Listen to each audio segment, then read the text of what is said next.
You would think being a professional football player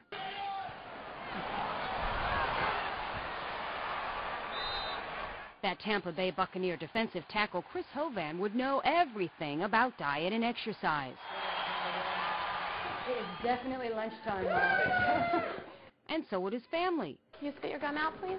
But they recently learned that food sensitivity had a huge impact on their health. Peaches. And they made some changes. Like any diet, it's hard to stay away. They took away all my favorite stuff, I'm not going to lie. But at the same time, you can't put a price and you can't, on your health. I can see that I've lost some of my body fat, and I think that can only be beneficial to me as the season comes.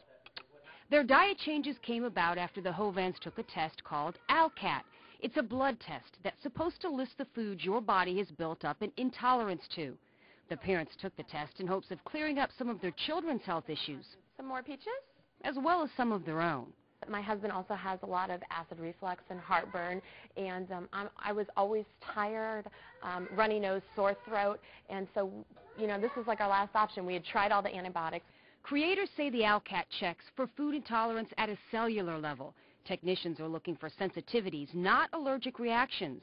An allergic reaction typically happens immediately. A sensitivity usually builds up over time, triggering the body's immune system, causing inflammation.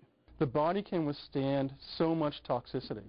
And then when you would exceed that level, then there's a breakdown. And breakdown in this case means the breakout of some symptoms, which could be migraine, arthritis, the inability to lose weight, and so forth. Yeah, we stopped all the pasta sauces. They stopped getting diaper rashes.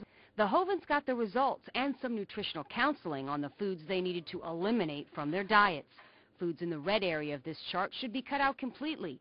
Foods from the yellow or orange area should be eaten in moderation, and foods from the green are a go. Chris had built up an intolerance to red meat. We're just getting frustrated. A staple of his diet for years. Both he and Jamie showed sensitivity to cow's milk.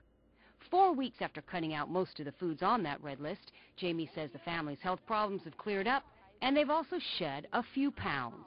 To us, it was worth it. The way we feel, it's worth putting in the effort to change the eating habits. Now, the cost for the ALCAT test can be significant, anywhere from $50 to over $1,000, depending on the number of foods being tested. By the way, insurance coverage is limited. It really just depends on your individual plan. If you'd like more information on the ALCAT test, go to our website at abcactionnews.com/health. Taking action for your health. I'm Linda Hurtado, ABC Action News.